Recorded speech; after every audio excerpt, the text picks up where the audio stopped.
요한계시록 3장 14절에서 22절 말씀입니다. 요한계시록 3장 14절에서 22절.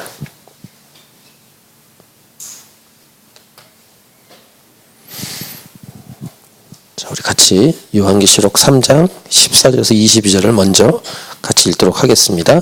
시작.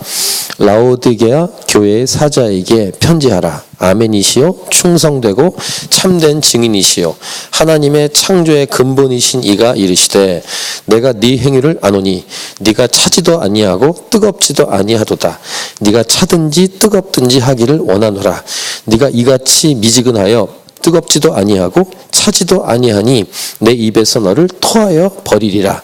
네가 말하기를 나는 부자라 부요하여 부족한 것이 없다 하나 네 곤고한 것과 가련한 것과 가난한 것과 눈먼 것과 벌거벗은 것을 알지 못하는도다. 내가 너를 권하노니 내게서 불로 연단한 금을 사서 부요하게 하고 흰 옷을 사서 입어 벌거벗은 수치를 보이지 않게 하고 안약을 사서 눈에 발라 보게 하라. 무릇 내가 사랑한 자를 책망하여 징계하노니 그러므로 네가 열심을 내라. 회개하라. 볼지어다 내가 문 밖에 서서 두드리노니 누구든지 내 음성을 듣고 문을 열면 내가 그에게로 들어가 그와 더불어 먹고 그는 나와 더불어 먹으리라.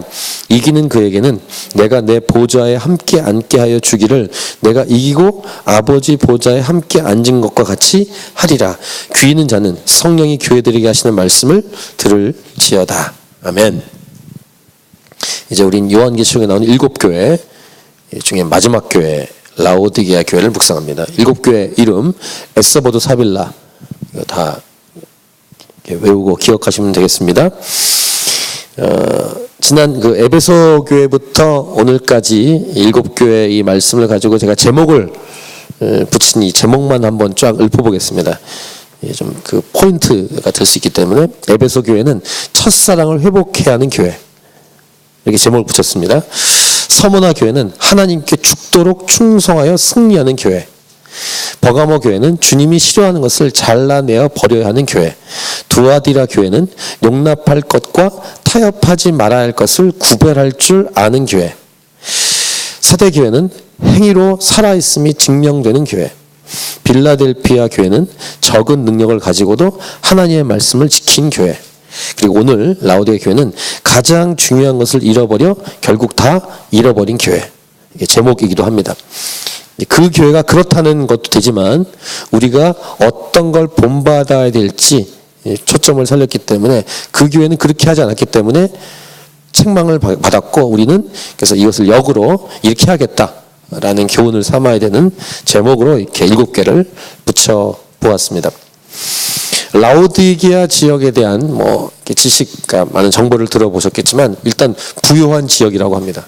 기름진 곳이고 사업과 금융이 발달했고 그때가 서기 그러니까 예수님 이 땅에 오셨다가 이제 예수님 이 땅에 오신 날부터 시작하면 61년 정도 되는 때에 지진이 있었음에도 불구하고 로마의 지원이 없는데도 일어날 수 있는 그 정도로 부요한 지역이었다고 하고 직조업 즉 옷, 의류가 발달된 지역이었고 병을 낫게 한다는 전설이 있는 신전인 멘카루 신전이 있었으면서 그 옆에 의학교가 있었다고 합니다. 의대가.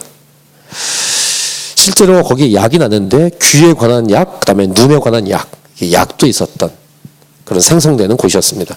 부요하고 안약이 풍부했던 옷이 많이 생산되는 지역으로서 이게 이제 풍자적으로 하면 육신의 눈은 좋을지 몰라도 영의 눈이 감겨져 있는 이런 아이러니한 그런 교회가 라오디게아 교회고 또 이렇게 산업이 발달되어 있기 때문에 부유한 지역에 있지만 영적으로는 가난한 곳이었다. 이런 풍자적인 아이러니한 지역이 라오디게아 지역과 라오디게아 교회였습니다. 눈에 보이는 부유함에 취해서 마치 자기가 부자인 것처럼 잘 알고 잘 본다고 착각했던 근데 실제로는 하나님과의 관계는 미온적이면서 영적으로는 헐벗은 교회가 라오디게아 교회였다. 그럼 오늘날 우리 현대교회 지금 이 땅에 존재하는 교회들을 살펴볼 수 있겠죠. 대형 교회가 다 그런 건 아닙니다만 교회가 대형 교회이고 시설이 좋다 보니까 마치 자기가 그 정도 수준에 올라가 있는 것처럼 착각할 수 있는, 저는 어떻게 이렇게 부목설이 있던 교회들이 다 대형 교회였습니다. 중급 교회인 개범교회라는 교회에서 출발해서 온누리교회, 그 다음에 미국에는 배단위 교회도 2,000명이 넘는 교회니까 대형 교회입니다. 그러니 북경에 있는 북경 온누리교회 2,000명 모이니까 큰 교회입니다. 그 다음에 여기 호주에 와서 시드니 세순교회, 곧 2,000명 모이는 교회. 이민사회교회는 큰 교회죠. 그런 교회 있다 보니까 저도 그렇고 특히 온누리교회 있으면서 그런 걸 생각했던 것 같아요. 착각합니다. 그 교회 수준이 자기 수준이라고 생각합니다. 근데 목회자로서 그 교회를 나와보니까 나 때문에 그 교회가 잘 돌아간 게 아니라, 물론 그 부분의 한 부분을 감당했겠지만 훌륭한 담임 목사님과 좋은 성도들을 하나님이 사용하셨기 때문에 그 교회 수준이 올라가 있다는 사실을 나중에 알게 되는, 그러니까 착각하는 거예요. 나는 잘 가고 있다고. 라오디게아 교회는 이러한 교회의 대표성을 띠는, 타락한 교회, 착각한 교회의 대표성을 띠는 교회다라고 할 수 있겠습니다. 앞에 묵상했던 7교회, 오늘 교회처럼 7교회에 주신 책망을 잘 들으면 우리가 이 땅에서 어떻게 교회에서 섬겨야 될지를 알게 됩니다. 그리고 하나님이 어디에 칭찬을 하시는가의 칭찬 포인트를 들으면 우리가 하나님이 기뻐하는 대로 살아갈 수 있는데 도움을 받을 수 있다는 것입니다. 자, 이러한 이 라오디게아 교회인지라 우리 예수님의 모습, 그 예수님의 첫 번째 모습이 그 교회에 주는 메시지와 연결되는 그런 예수님의 모습인데, 14절을 보시면 라오디게아 교회의 사자에게 편지하라. 아멘이시요 충성되고 참된 증인이시요 그 다음 하나님의 창조의 근본이신 이가 이르시되, 이렇게 예수님의 모습이 묘사가 되고 있습니다. 아멘이고 충성이고 참된 증인이라는 것은 거의 이제 같은 맥락의 내용인데, 진실하고 확실하신 예수님이라는 것을 묘사하고, 이 진실하지 못하고 착각 속에 빠져 있는 라오디게아 교회와 대조적인 모습을 이루는 모습이라고 할 수 있겠습니다.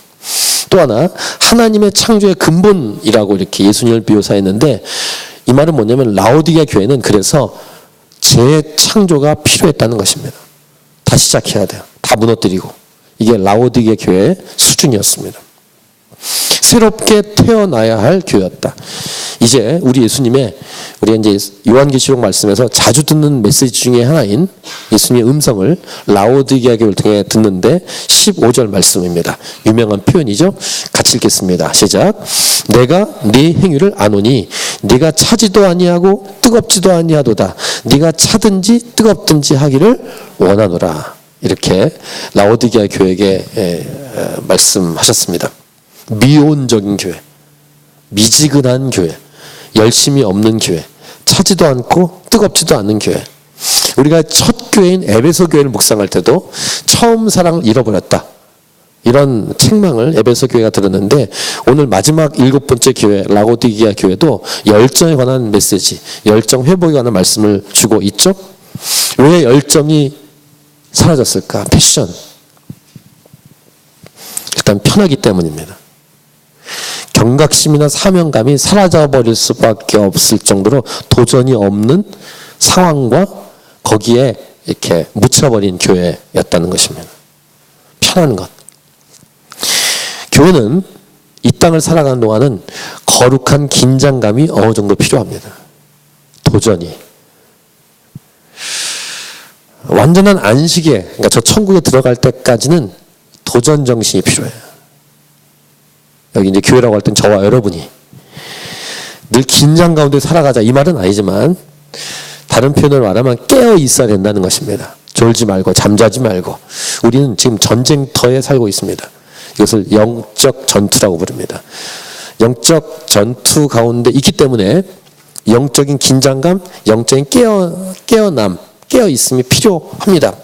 근데 마치 전쟁이 끝난 것처럼, 이 땅이 천국인 것처럼 그렇게 하면 안이해진다는 것입니다. 라오디게아 교회 상태가, 영적 상태가 그랬습니다. 2000년 5월에 미국에 있는 유명한 교회들을 탐방하는 프로그램에 참여한 적이 있습니다. 두란노에서 예배 갱신 세미나 중에 그런 미국 교회를 탐방하는 프로그램에 제가 참여할 수 있었습니다. 참 많은 교회를 가봤는데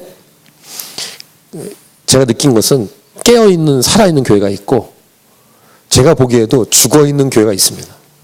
실제로 그 교회는 없어졌습니다. 큰 교회인데 제가 몇 번 말씀드린 로버트 슐러 목사님이 담임했던 수정교회 LA에 있는 그 큰 교회가 카톨릭에 팔려졌어요. 근데 그때 그 안내하는 부목사님의 소개나 눈빛, 느낌 이걸 통해서 안 것. 이 교회는 죽었다. 제가 이렇게 생각할 정도면 예수님은 당연히 그 교회가 죽었다는 사실을 알고 있을 거예요. 개개인도 마찬가지입니다. 영적으로 살아있는 사람이 있고 잠자는 사람이 있습니다. 예수님 믿었기 때문에 죽었다 이렇게 말할 수 없지만 졸고 있고 잠자고 있는 예수님을 믿는 사람들. 그러니까 이 라오디게아 교회의 특징이 안일하고 미지근하고 열심이 없었다. 그래서 복음을 전해야 되는 열정, 패션 우선순위보다는 이런 교회의 모습은 전통을 지키고 그 다음에 자기의 권리를 주장하는 개인의 권리를 주장하거나 아니면 이 각 소그룹의 부서의 권리를 주장하고 싸웁니다. 이게 교회의 안일한 교회의 현실의 특징입니다. 조금만 손해가 나면 대들고 이러한 교회의 모습을 우리가 조심하고 피해야 하는데 예수님 우리가 보기에도 그런데 예수님 보시기에는 뭐 당연히 그 교회의 상태를 다 진단하고 계시고 그래서 예수님이 하시는 표현 방법이 있어요. 이것도 유명한 예수님의 표현입니다. 요한계시록에 나온 특별히 라오디게아 교회를 향한 두 번째 유명한 표현인데 16절 같이 읽겠습니다. 시작. 네가 이같이 미지근하여 뜨겁지도 아니하고 차지도 아니하니 내 입에서 너를 토하여 버리라. 되게 충격적인 얘기죠. 토가 나온다 이런 말입니다. 우리 사람 사이에도 이런 표현을 극단적일 때 쓰잖아요. 상대방에게 토 나온다 이렇게. 예수님이 그 교회를 향해서 토 나온다고 말하는 거예요. 정말 그 엄청난 충격적인 얘기를 평가를 하고 있습니다. 라오디게아 교회를. 예수님께서 토하여내고 싶은 교회가 존재하고 있습니다. 개인도 그렇고 공동체도 그렇고. 이런 말씀을 제가 드린 적이 있습니다. 저쪽 벨코넨에 있을 때 한번 말씀드렸는데 교회가요 아무것도 하지 않으면 아무 문제가 없지만 그것이 문제예요. 그게 교회입니다. 그래서 이렇게 호수 물에 수제비 돌 던지는 거 있잖아요. 돌이 속력이 있어야 물을 튕겨서 건너가는데 돌이 속력이 없으면 물에 빠지죠. 교회는 평균을 유지하려고 하고 그 다음에 그 수준을 그냥 있는 그대로 유지하려고 하면 빠지게 돼 있어요. 그래서 교회는 부단하게 속력을 내서 가야 돼요. 일 중독에 빠지자는 건 아니지만 부단히 복음을 증거하는 일에 드라이브를 걸어서 교회는 가야 합니다. 그걸 리더십이 알고 있어야 돼요. 사역 힘듭니까? 얼마큼 힘드세요? 죽는 것만 난 거예요. 물에 가라앉아 죽을 것이냐 아니면 온 힘을 달려가서 저 푯대를 향해 저 천국에 갈 때까지 달려갈 것이냐. 이 선택을 교회는 해야 합니다. 라오디게아 교회는 가라앉고 있는 거예요 지금. 재창조가 필요한 것이고 예수님 입장에서는 토하여내고 싶은 거예요. 미지근하기 때문에. 캔버라 지역에 있는 교회를 한번 생각해 보십시오. 여러분 알고 있는 교회를. 그 교회의 상태가 어떤지 여러분이 한번 평가해 보십시오. 예수님은 이미 스캔해서 다 알고 계시고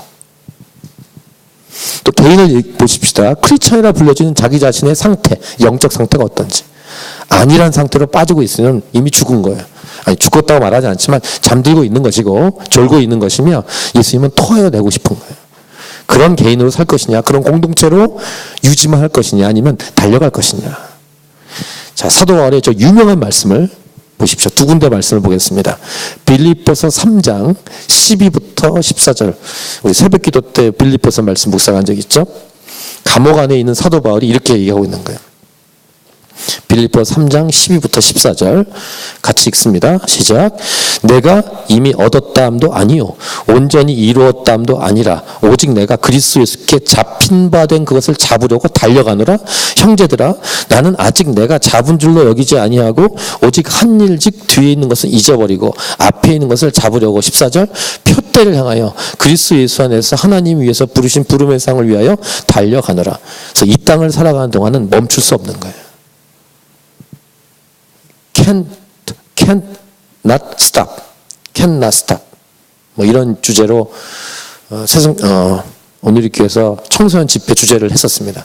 패션 집회를 할 때 청소년 부흥 집회 이름이 패션인데 그때 했었던 어떤 주제 중에서 can't not stop. 멈출 수 없는 거예요.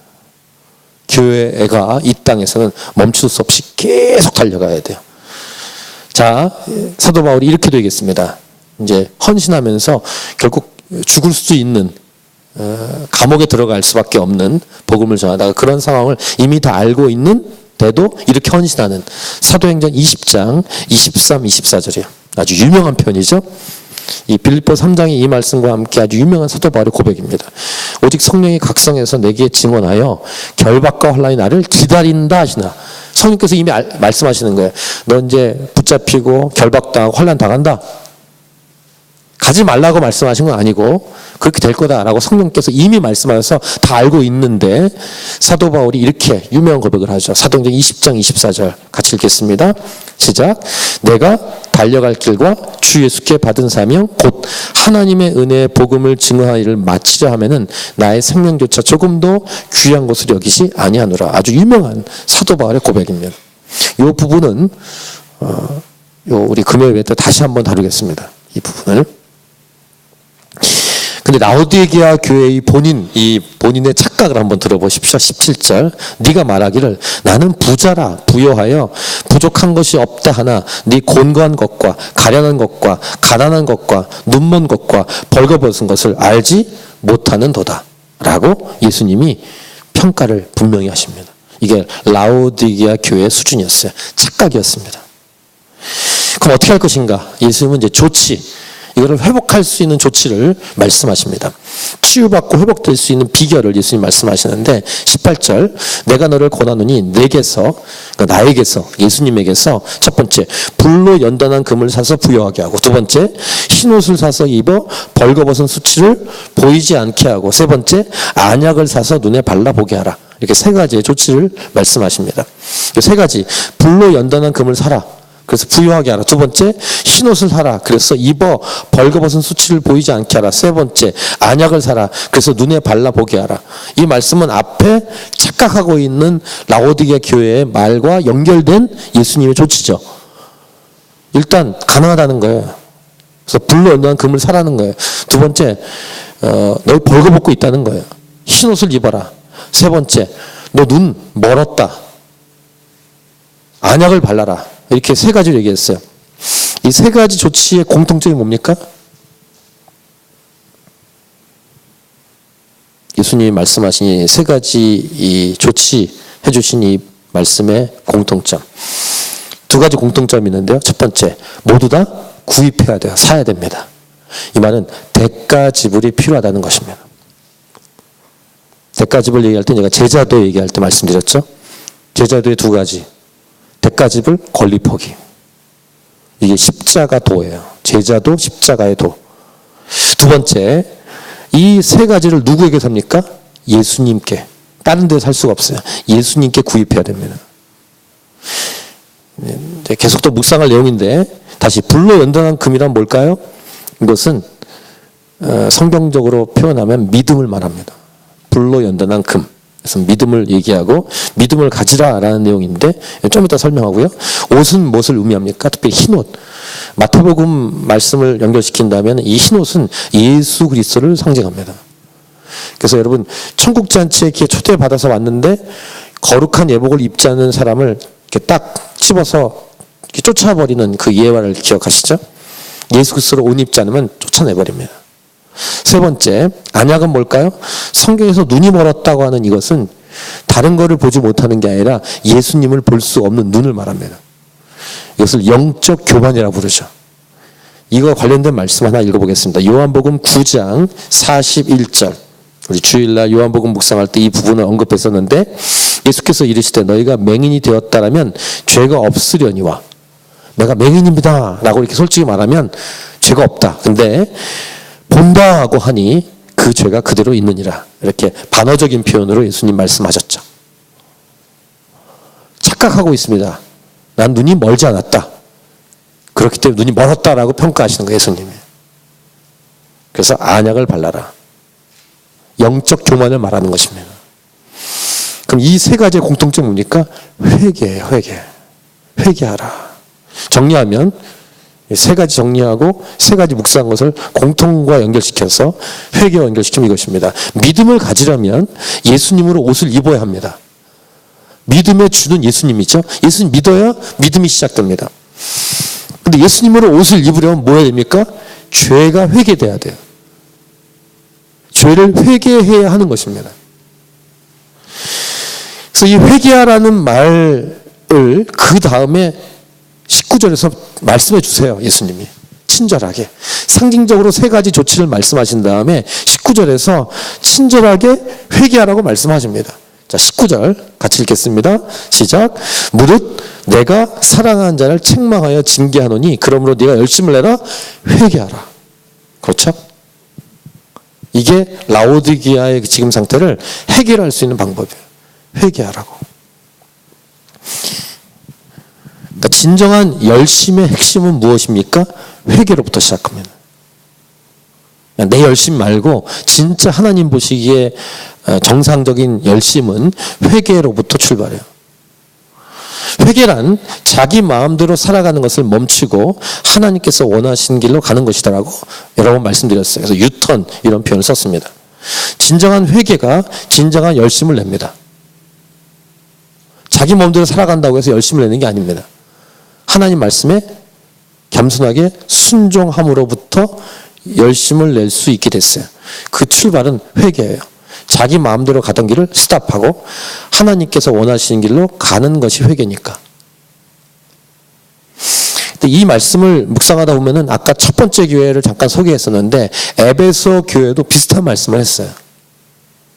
에베소 교회를 향해서 말씀할 때도 첫사랑을 회복해야 되는 말씀하실 때 마침 회개에 관한 말씀을 했어요.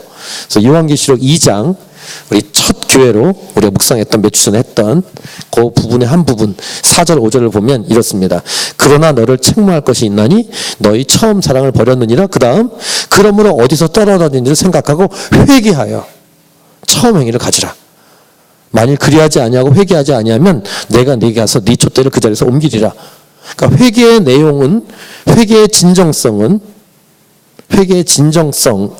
바로 하나님의 열정을 회복하게 한다 라고 할 수 있습니다. 이 회개의 내용을 우리가 더 알아듣게 하기 위해서 이제 세 번째 예수님의 유명한 표현 말씀, 이거 보통 이제 1대1 공부할 때 말씀드렸습니다만 예수님 영접하는 것으로 이 말씀을 많이 쓰는데 사실은 라오디게아 교회를 향해서 주신 말씀이에요.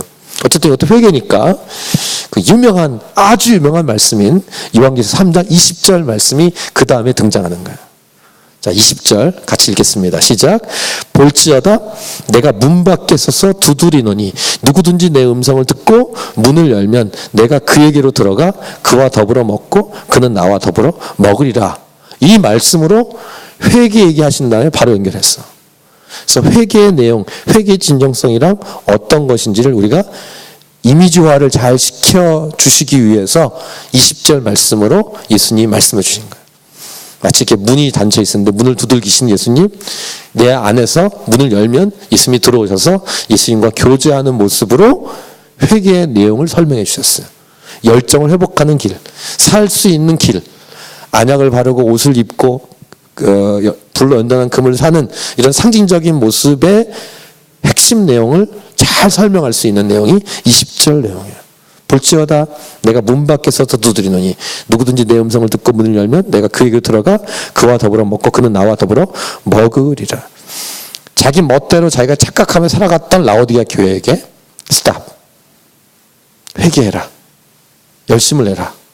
근데 그 내용은 문을 두들기시는 예수님의 모습으로, 그래서 그 문을 열고 예수님이 들어오시면 그 사람과 예수님이 교제하는 것으로 회개의 내용, 열심 있는 내용, 회복할 수 있는 내용을 알아듣도록 설명해 주셨어요.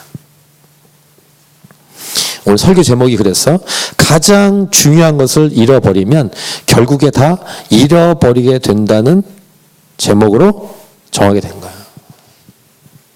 라오디게아 교회는 가장 중요한 것을 잃어버렸기 때문에 착각해온 거예요. 자기는 부자라고 생각했고 잘 보인다고 생각했고 잘 산다고 생각했는데 가장 중요한 걸 잃어버렸어. 예수님이 안 계셔. 예수님은 저 밀어넣고, 예수님을 저 구석에 밀어넣고 자기 멋대로 살면서 나는 잘 살고 있어, 나는 신앙이 좋아, 나는 잘 보고 있어, 나는 부자야 라고 했다는 것입니다. 근데 그 상태는 뭡니까? 미지근했기 때문에 주님이 보시기엔 토해내고 싶었다라는 것입니다. 가장 소중한 분, 바로 예수 그리스도를 저 구석으로 밀어낸 교회. 가장 인생에서 중요한 주님과의 교제와 사귐, 이 가장 소중한 것을 놓치고 헛수고를 해왔던 교회. 가장 중요한 것을 잃어버리면 다 잃어버릴 수밖에 없다는 이 영적 원리를 말씀하고 있습니다. 우리로 말하면 뭡니까? 예배를, 즉 하나님 관계를 소홀히 하면 영적 감각이 떨어지기 때문에 마치 자기는 잘 산다고 착각할 수밖에 없습니다. 근데 예수님과 교제하다 보면 뭐가 보이죠? 예수님 빛이시기 때문에 내 안에 있는 부분을, 실상을 보게 하십니다. 그럼 뭐라고 얘기합니까? 사도 바울처럼 내가 죄인 중에 괴수다, 이런 고백을 하게 되는 거예요. 진짜 예배자의 고백이에요. 구약의 인물이 또 있습니다. 우시야 왕 때 이사야가 이사야 6장에서 보면은 예배 가운데 딱 들어갔을 때 하나님 만났어요. 근데 그게 고백이 뭡니까? 화로다, 나로 내가 망하게 되었도다. 이게 예배를 드린 다음에 진정한 고백의 모습이 되어야 합니다. 아, 예배 잘했어. 그렇게 뭐 도취해서 있는 게 아니라 진짜 예수님 만나고 나면 영적 감각이 살아나면서 내 안에 있는 영적 상태를 보게 됩니다.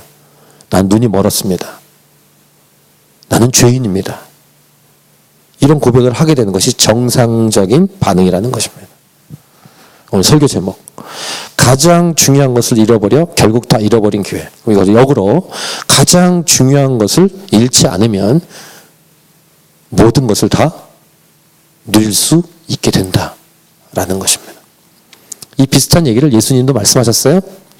너희는 먼저 그의 나라와 그의 일을 구하라. 그리하면 이 모든 것을 너에게 더하시리라. 이게 성경에서 나온 영적 원리입니다. 하나님과의 만남, 그리고 하나님과의 교제와 사귐, 이것이 우리의 진정한 힘이 되고 인생의 가장 소중한 것을 붙들고 있는 것이 되며, 그렇게 되면 모든 것을 다 가질 수 있는 영적인 부유함을 누릴 수 있게 된다는 것, 영적인 눈이 열리게 된다는 사실을 라오디게아 교회를 통해서 오늘날 우리 교회에, 이 땅의 교회들에게 성령께서 말씀하고 계신 거예요. 지금 저에게도 여러분 각자에게도 개인적으로. 자, 이기는 자에게 주신 상급도 여기 이와 걸맞습니다. 무슨 약속입니까? 예배의 약속이요. 상급 자체가 예배입니다. 할렐루야. 21절. 이기는 그에게는 내가 내 보좌에 함께 앉게 하여 주기를, 내가 이기고 아버지 보좌에 함께 앉은 것과 같이 하리라. 예배의 축복과 예배의 상급을 약속하십니다. 근데 이 비유가 재밌어요. 예수님이 이기고 하나님 보좌에 함께 앉은 것처럼 너희도 내 보좌에 함께 앉게 해주겠다. 이게 상급이에요. 이 라오디게아 교회에 걸맞는 예수님의 모습과 마지막 예수님의 상급이 이렇게 일관성이 있습니다. 이 예배, 가장 중요한 이 시간을 놓치지 않고 포기하지 않는 살아있는 교회이기를 바랍니다. 귀 있는 자는 성령이 교회들에게 하시는 말씀을 들을지어다. 캔버라 하나님이 차신 교회요, 가장 소중한 분을 잃어버리지 않는 교회로 강력하게 일어나기를 축복합니다. 우리 같이 찬양하고 기도하도록 하겠습니다.